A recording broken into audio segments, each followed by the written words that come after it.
फिल्मी झरोखा के नए एपिसोड्स को देखने के लिए सब्सक्राइब का बटन दबाएं। हर रोचक किस्से की जानकारी के लिए घंटी के बटन को भी जरूर से दबाएं। देखते रहें फिल्मी झरोखा। फिल्मी झरोखा के इस एपिसोड में बात उस फिल्म की जो कि सबसे सफलतम फिल्मों में से एक है, शोले जिसका नाम। इस फिल्म ने बॉक्स ऑफिस पर पैसों की ऐसी बरसात की थी कि गली गली इस फिल्म के डायलॉग गूंजने लगे थे। पक्के दोस्तों को जय और वीरू कहा जाने लगा और अगर बकबक करने वाली लड़कियों की बात करें तो बसंती की उपमा उनको दी जाने लगी। और माओ ने तो कमाल कर दिया, अपने छोटे बच्चों को गब्बर का ऐसा डर दिखाया कि बच्चे सो गए, क्योंकि 50-50 कोस दूर जब बच्चा रात को रोता था तो माँ यही कहती थी गब्बर आ जाएगा। भारतीय जनमानस पर इस फिल्म का इतना असर पड़ा कि आज भी वो असर बरकरार है। कई बरस बीत गए, इस फिल्म को 3D में भी रिलीज किया गया, लेकिन 15 अगस्त सन 1975 को रिलीज हुई ये फिल्म शोले कई बरस तक इसी तरह याद की जाती रहेगी और इस फिल्म से जुड़े किस्से भी बड़े मशहूर रहेंगे। आइए आपको शोले से जुड़े 50 ऐसे किस्से बताते हैं जो जानकर आप दंग रह जाएंगे। सबसे पहली बात फिल्म की रिलीज की लेते हैं। शुक्रवार और शनिवार को बॉक्स ऑफिस पर जैसे ये फिल्म रिलीज हुई तो इसकी सफलता वैसी नहीं थी जैसा कि निर्देशक रमेश सिप्पी चाहते थे। बहुत बड़े बजट की फिल्म थी। हाल ऐसा हुआ कि लोग नहीं देख रहे और कम देखने पहुंच रहे हैं, लोगों को फिल्म अच्छी नहीं लग रही है। तो रविवार को यानी फिल्म की रिलीज के 2 दिन बाद ही घर पर मीटिंग रखी गई और लेखक सलीम जावेद को भी बुलवाया गया और कहा गया फिल्म का प्रदर्शन अच्छा नहीं है, क्यों हो रहा है ऐसा। तब पता चला कि अमिताभ बच्चन के किरदार की मौत लोगों को पसंद नहीं आ रही, दर्शक इसीलिए फिल्म नहीं देखने आ रहे। तब रमेश सिप्पी ने कहा ठीक है तो हम फिल्म का एंड ही बदल देंगे और लोकेशन पर पहुंचकर नया एंड शूट कर लेंगे और बाद में फिल्म में जोड़ देंगे। पर सलीम जावेद को इसकी जब जिम्मेदारी दी गई तो सलीम जावेद ने कहा इतनी जल्दबाजी करना अच्छी बात नहीं है, 2-3 दिन रुक जाइए, क्या पता चल पड़े और अगर फिर भी नहीं चली तो हम एंड तो शूट कर ही लेंगे। और ये बात तय हो गई, लेकिन 1-2 दिन में ही फिल्म का वो हाल था कि लोग फिल्म देखने के लिए उमड़ पड़े और बॉक्स ऑफिस पर पैसा बरसने लगा।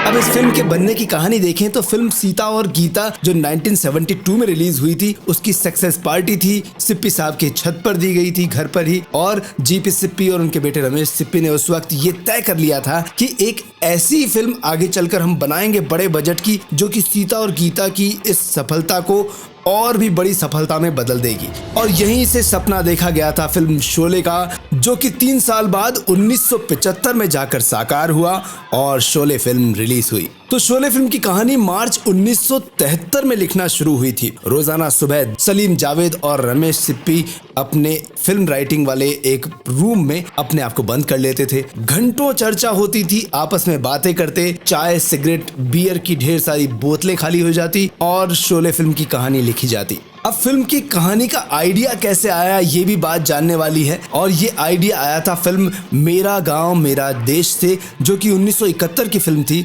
और इस फिल्म में डकैतों की समस्या बताई गई थी और यहीं से डाकू गब्बर सिंह का जन्म हुआ। सलीम जावेद को ये आइडिया आया क्यों ना डाकू पर फिल्म बनाई जाए। सो फाइनली कहानी लिख ली सलीम जावेद ने और वो फिल्म साकार होने को थी, पर लोकेशन हंट करने की बारी आई कि फिल्म शूट कहाँ होगी। तब लोकेशन हंटर येडेकर ने लोकेशन हंट करना शुरू किया। उन्हें रमेश सिप्पी का कोलंबस भी कहा जाता है क्योंकि वो बहुत अच्छी लोकेशन फिल्मों के लिए ढूंढ लेते हैं। रमेश सिप्पी भी ये चाहते थे कि मैं राजस्थान में या चंबल की घाटी में जाकर चिर परिचित अंदाज में डकैतों वाली लोकेशन पर शूट ना करूं। वो चाहते थे कि कुछ ऐसी जगह हो जो आज तक फिल्मों में नहीं दिखाई गई हो। तब येडेकर यानी उनके कोलंबस निकल पड़े लोकेशन हंट पर और बेंगलोर और कोचीन में सफर करते हुए उन्हें आखिर में एक जगह दिखी। बेंगलोर के पास पहाड़ियों से घिरी वो जगह थी। लोकेशन उन्हें पसंद आ गई और ये लोकेशन वही थी जिस पर इंग्लिश फिल्म माया की शूटिंग हो चुकी थी। और फिर रमेश सिप्पी को बुला लिया गया। लोकेशन पर जब वो पहुंचे तो उनके साथ थे सिनेमाटोग्राफर द्वारका दिवेचा, और जब ये लोग पहुंचे तो बड़ी बड़ी साइज की चट्टानें, बीहड़, सूखे पहाड़, ऊबड़ खाबड़ रास्ते और सब कुछ ऐसा जंगली लुक देखकर उन्होंने कहा वाओ ये है लोकेशन। और फिर क्या चाहिए था द्वारका दिवेचा को कि लोकेशन पर ऐसी शूट करूंगा कि लोग देखकर दंग रह जाएंगे। मनपसंद लोकेशन मिल चुकी थी और उस लोकेशन का नाम था रामनगरम। अब बात करते हैं इस गांव को कैसे बसाया गया। तो आपको बताऊं कि शोले फिल्म में गब्बर की गुफा और ठाकुर का घर मीलों दूर दिखाया गया, लेकिन सचमुच में ये दोनों पास पास ही थे। और रामनगरम को गांव का लुक देने के लिए, फिल्म के सेट को बनाने के लिए बॉम्बे से 30 और वहां के बेंगलोर के स्थानीय 70 लोगों ने रात दिन मेहनत की और ये गांव बसाया था। और ये इतना आसान नहीं था। रामनगरम में रोजाना यूनिट के 1000 लोगों के लिए खाने के लिए बाकायदा मॉडर्न किचन भी बनाया गया था। राशन, फल, सब्जी इनके लिए गोडाउन तैयार किए गए थे और घोड़ों के लिए तबेले का इंतजाम करना पड़ा था। बेंगलोर हाईवे से रामनगरम तक एक सड़क भी बनाई गई थी और टेलीफोन लाइन, बिजली के खंभे सब खड़े कराए गए थे। यानी रियल में सब कुछ होता चला गया और ये गांव बसा। शोले फिल्म ने बाजार में कई तरह की चीजों को भी बेचने में कामयाबी हासिल की थी, जिसमें ग्लूकोज बिस्किट से लेकर ग्राइप वाटर तक सब कुछ बिक गया। और वही फिल्मी डायलॉग गब्बर के भी नजर आते रहे, जो आज भी रेडियो टेलीविजन के अलग अलग एड्स में उसी अंदाज में आज भी फेमस है, चाहे बोलने का अंदाज हो, चाहे गेटअप का अंदाज हो। गब्बर के ताप से तुम्हें एक ही आदमी बचा सकता है, खुद गब्बर। और इस फिल्म के लिए जाने माने फिल्मकार शेखर कपूर ने कहा था कि अगर भारतीय सिनेमा को 2 भागों में बांटा जाए या 2 जगहों पर उनके इतिहास को देखा जाए, तो एक इतिहास है शोले के पहले बीसी और दूसरा शोले के बाद एडी। अब फिल्म बनाने वाले अगर जीपी सिप्पी साहब की बात करें तो कराची से जब वो बॉम्बे आए थे तब एक शरणार्थी की तरह आए थे साल 1947 में, और उस वक्त उनके शरीर पर पहने हुए शर्ट के अलावा कोई भी संपत्ति साथ नहीं थी, बस एक शर्ट पहना था, वही था। लेकिन बाद में उन्होंने शोले फिल्म बनाकर ऐसा कीर्तिमान रच दिया जो आज तक यादगार है। इस फिल्म में अमजद खान का रोल था गब्बर सिंह डाकू का। अब यहाँ ये भी बात है कि क्या वास्तव में कोई गब्बर सिंह नाम का डाकू हुआ करता था? तो जी हाँ, सही जवाब यही है कि असली में एक डाकू था जिसका नाम था गब्बर, डकैत गब्बर। और इस डाकू के बारे में सलीम खान के पिता उन्हें बचपन में बताया करते थे कि इस तरह से एक डकैत गब्बर हुआ करता था जो पुलिस पर हमला करता था और उनके कान नाक काट कर छोड़ दिया करता था। ये बचपन से ही सलीम खान के दिलो दिमाग में नाम था डकैत गब्बर, जो फिल्म शोले में साकार हो गया। इस फिल्म में कॉमेडियन जगदीप का रोल था सूरमा भोपाली, जो कि वास्तव में एक रियल आदमी था। और ये जावेद अख्तर की उपज रही कि ये नाम इस फिल्म में डाला गया। और सूरमा भोपाली एक वन विभाग के कर्मचारी थे और भोपाल जब गए थे जावेद अख्तर तो एक बारी उनकी मुलाकात हुई और वहीं से ये किरदार इन्हें सूझा था जो कि सूरमा भोपाली बना।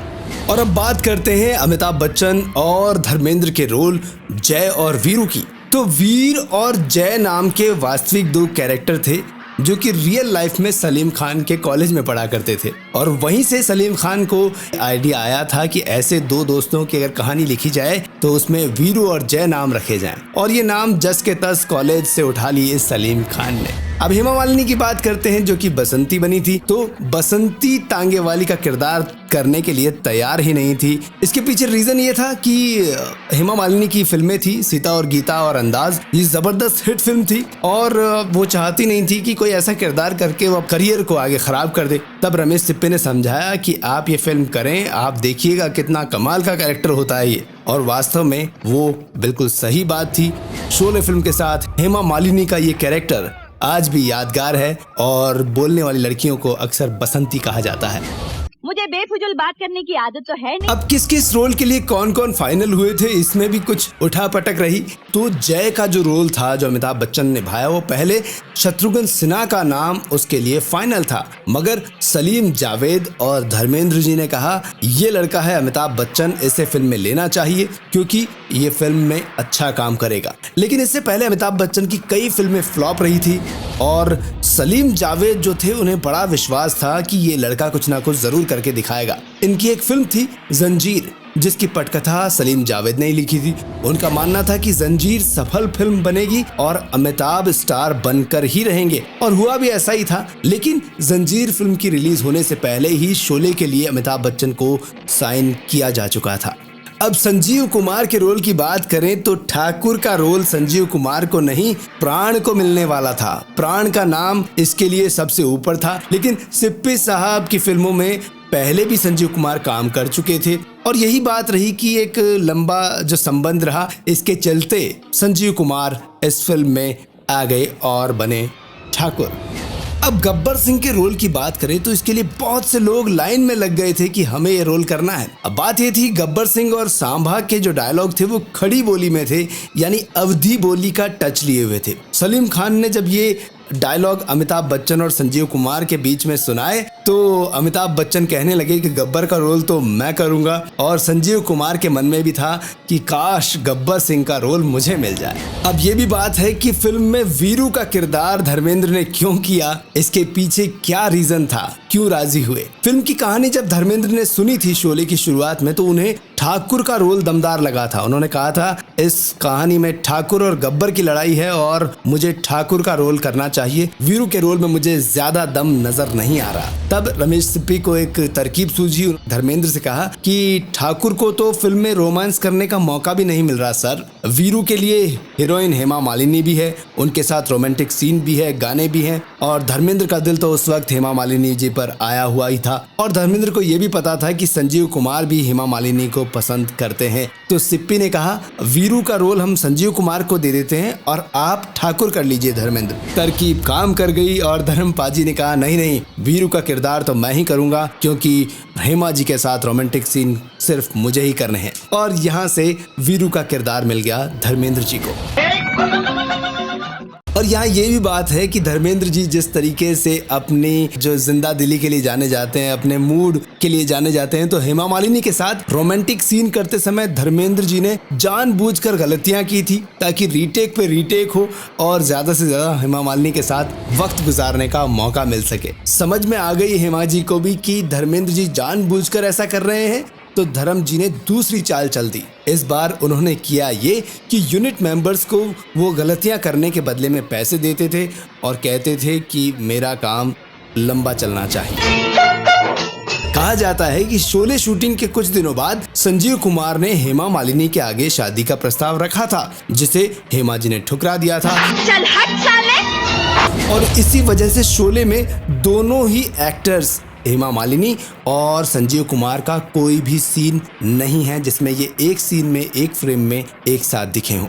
और धर्म जी की बात करें तो धर्मेंद्र जी जानते थे कि संजीव कुमार हेमा जी पर लट्टू हैं, इसलिए वो हमेशा हेमा जी के इर्द गिर्द रहते थे ताकि संजीव कुमार को हेमा मालिनी से बात करने का कोई भी मौका ना मिल सके। गब्बर की एक बार फिर से बात करें तो रमेश सिप्पी को ये पसंद नहीं था कि किसी डाकू पर एक लंबा सा तिलक हो, जैसे कि पुरानी फिल्मों में हुआ करता था। डाकू धोती कुर्ते में आते थे, जैसे कि मुझे जीने दो में, गंगा जमुना में सुनील दत्त, दिलीप कुमार इस तरीके से आए थे। इस बारी उन्होंने गब्बर सिंह का ऐसा मॉडर्न लुक तैयार किया था, मॉडर्न टकैत था। शाबाश।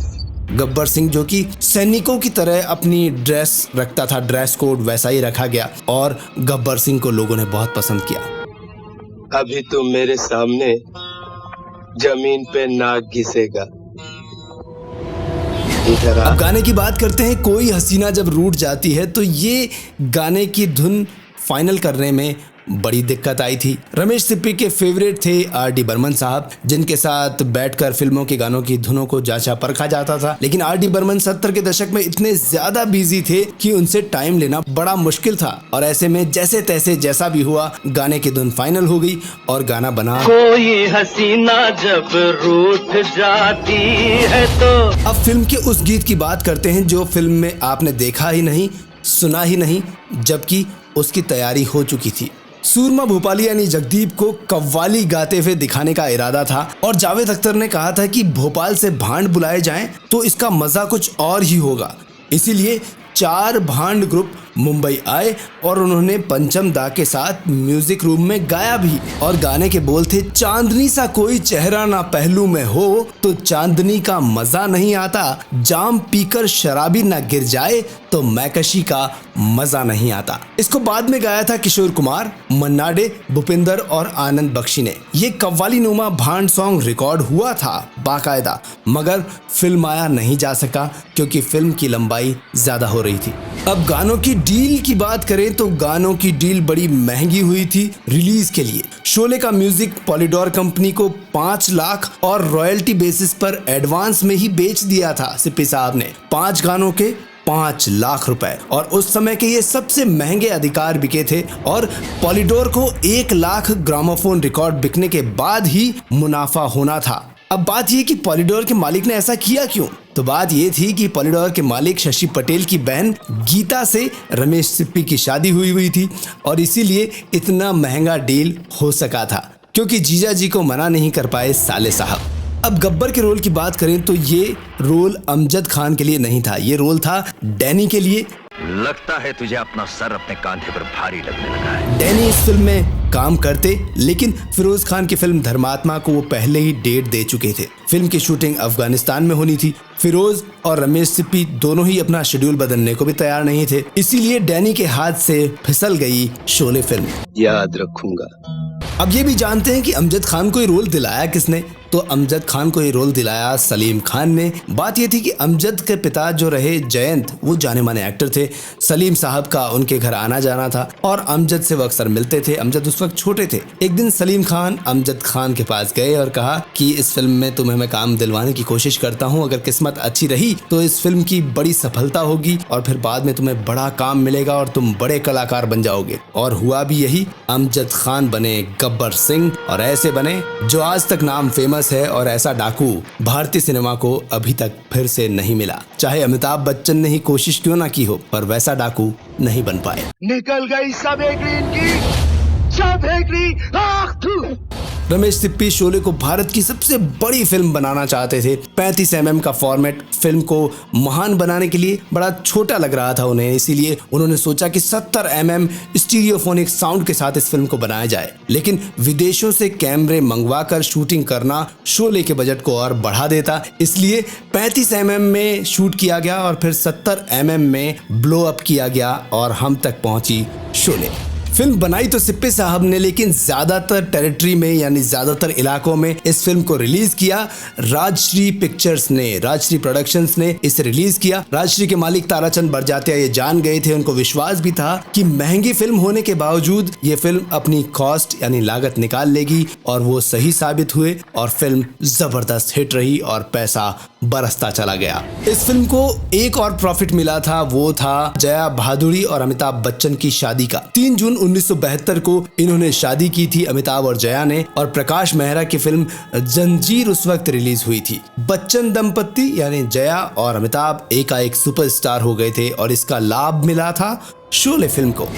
गब्बर के उस डायलॉग की बात करते हैं जो कि बहुत फेमस है, अरे ओ सांभा। गब्बर नाम का डाकू सचमुच चंबल घाटी में हुआ करता था और उसके जीवन पर जया भादुड़ी के पिता ने एक किताब लिखी थी जिसका नाम था अभिशप्त चंबल। ये किताब अमजद खान को पढ़ने के लिए दी जया भादुड़ी ने, ताकि किरदार में वो जान डाल सके। तो अमजद की पत्नी शैला उस किताब को पढ़कर अमजद को समझाती थी। उस किताब में लिखा था कि सचमुच के गब्बर ने बचपन में एक धोबी को अपनी पत्नी को इस तरीके से पुकारते हुए सुना था, जो कि अक्सर वो खुद भी दोहराता था, और डायलॉग था उस धोबी पति का पत्नी के लिए, अरे ओ शांति।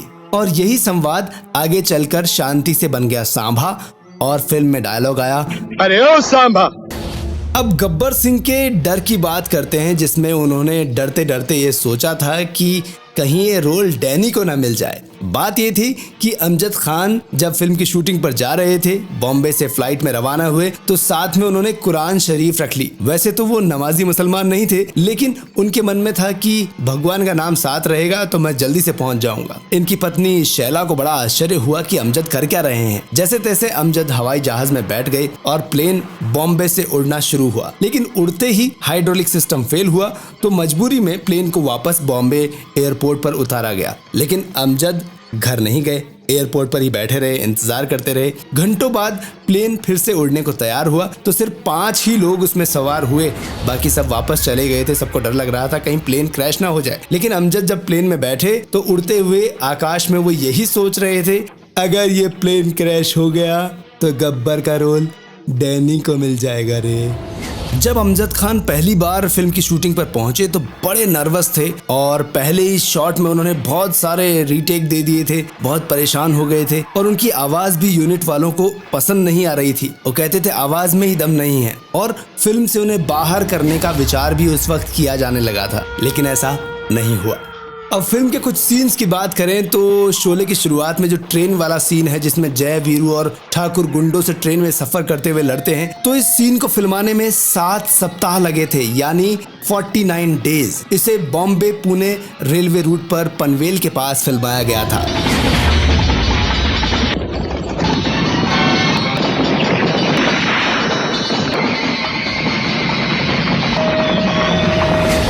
फिल्म में एक और सीन था जिसमें जया बच्चन लालटेन जला रही है और अमिताभ बच्चन माउथ ऑर्गन बजा रहे हैं। ये सीन फिल्म में सिर्फ 2 मिनट के आसपास था, लेकिन इस सीन को फिल्माने में 20 दिन का टाइम लगा था। ये जानकर आप शॉक्ड रह जाएंगे। इस फिल्म को फिल्माने वाले कैमरामैन द्वारका दिवेजा के काम से खुश होकर शोले के निर्माता ने उन्हें एक फिएट कार गिफ्ट में दी थी और कहा था आपके कारण ही शोले हिट हुई है। जब यह फिल्म रिलीज हुई थी तो शोले को केवल एक फिल्म फेयर पुरस्कार मिला था और वो था बेस्ट एडिटिंग का। हमने फिल्म में वीरू का रोल देखा था, पानी की टंकी पर खड़े होकर वो किस अंदाज में मौसी को बोलते हैं और बसंती से शादी की बात करते हैं। तो वास्तव में ये सीन एक सच्ची घटना से प्रेरित था और मौसी को राजी करने के लिए इसी तरीके से एक सच्ची घटना हो चुकी थी। सांभा का रोल जिन्होंने निभाया था उनका नाम था मैकमोहन, और जब उन्हें पता चला था कि फिल्म में मेरा एक भी डायलॉग नहीं है तो बहुत ज्यादा दुखी हो गए थे, लेकिन डायरेक्टर रमेश सिप्पी ने कहा था, भरोसा दिलाया था कि फिल्म चल निकलेगी और देखना तुम बहुत फेमस हो जाओगे, और ऐसा ही हुआ। सांभा का नाम बच्चा बच्चा जान गया था। ये भी माना जाता है कि सांभा का फिल्म में केवल एक ही डायलॉग है। जब गब्बर सिंह सभी से पूछता है कि उस पर सरकार ने कितना इनाम रखा है, तब सांभा जवाब देता है पूरे 50,000। लेकिन एक और डायलॉग सांभा का है, आपको अब बताने जा रहा हूँ। सांभा और उसके साथी जब ताश खेलते हैं, जब सांभा कहता है चल बे जुंगा चिड़ी की रानी, इस पर उनका साथी बोलता है चिड़ी की रानी तो ठीक है सांभा, वो देख चिड़ी का गुलाम आ रहा है। चल बे जंगा चिड़ी की रानी है। चिड़ी की रानी तो ठीक है सांभा, वो देख चिड़ी का गुलाम आ रहा है। सुना सांभा। इस फिल्म में हमने देखा कि गब्बर सिंह को मारने के लिए ठाकुर एक कसम उठाए रखता है और फिल्म में ये हुआ भी था कि गब्बर को ठाकुर मार डालता है, लेकिन सेंसर बोर्ड को यह सीन पसंद नहीं आया था और इसे बाद में बदल दिया गया था और गब्बर सिंह को पुलिस पकड़ कर ले जाती है।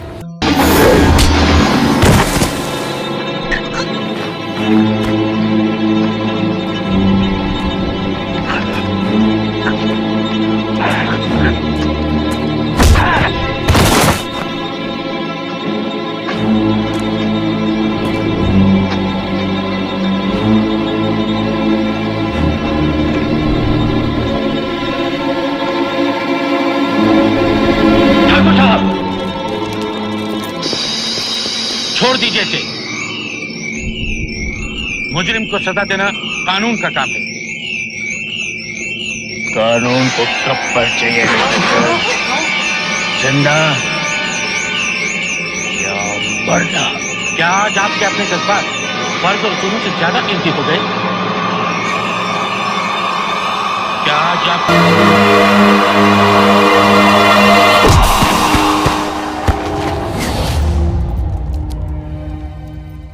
यहाँ ये भी कहा जाता है कि शोले फिल्म में अभिनेता सचिन को काम करने के बदले में मिला था एक रेफ्रिजरेटर, जिसको पाकर वो बड़े खुश हो गए थे। 3 से 4 करोड़ रुपए में बनी थी शोले फिल्म, जिसका प्रीमियर हुआ था बॉम्बे के मिनर्वा सिनेमा हॉल में। शोले जब रिलीज हुई थी तो फिल्म के समीक्षकों ने बहुत आलोचना की थी, लेकिन ये फिल्म ब्लॉकबस्टर बनी और अचानक लोगों के सुर बदल गए। क्लासिक और कल्ट मूवी कहा जाने लगा शोले को। और रिलीज होने के बाद फिल्म की सफलता की बात करें तो 5 साल लगातार बॉम्बे के सिनेमाघरों में लगातार चलकर एक कीर्तिमान बनाया था इस फिल्म ने। और शोले से पहले जिस फिल्म को कीर्तिमान के रूप में देखा जाता था वो थी किस्मत, जो कि 1943 में आई थी। बॉम्बे टॉकीज की ये फिल्म थी और कलकत्ता में लगातार 3.5 साल तक चली थी। 15 अगस्त सन 1975 को रिलीज हुई फिल्म शोले ने भारत में 60 जगह गोल्डन जुबली यानी 50 सप्ताह और 100 से ज्यादा सिनेमाघरों में सिल्वर जुबली यानी 25 सप्ताह धुआंधार पब्लिक को अपना प्रदर्शन दिखाया। BBC इंडिया ने 1999 में शोले को फिल्म ऑफ द मिलेनियम भी घोषित किया था और शोले की कहानी और किरदारों से प्रेरणा लेकर इसके बाद कई फिल्में बनी और कई जगह जो जनरल नॉलेज के क्वेश्चंस होते हैं उसमें भी शोले फिल्म से जुड़े कुछ सवाल पूछे जाते रहे। तो आज बात हमने की शोले फिल्म की और आपको कैसी लगी जरूर कमेंट बॉक्स में बताइएगा। अब आज्ञा दीजिए तरुण व्यास को, लेकिन अगर आप चाहते हैं फिल्मी हस्तियों की बायोग्राफीज देखना तो आप हमारा BVK TV Bollywood biography channel देख सकते हैं और छोटे छोटे किस्सों के लिए ये चैनल आपके लिए BVK TV फिल्मी झरोखा। सब्सक्राइब करिए, लाइक करिए और शेयर कीजिए। Thank you so much. डूबे रहिए बॉलीवुड के प्यार में।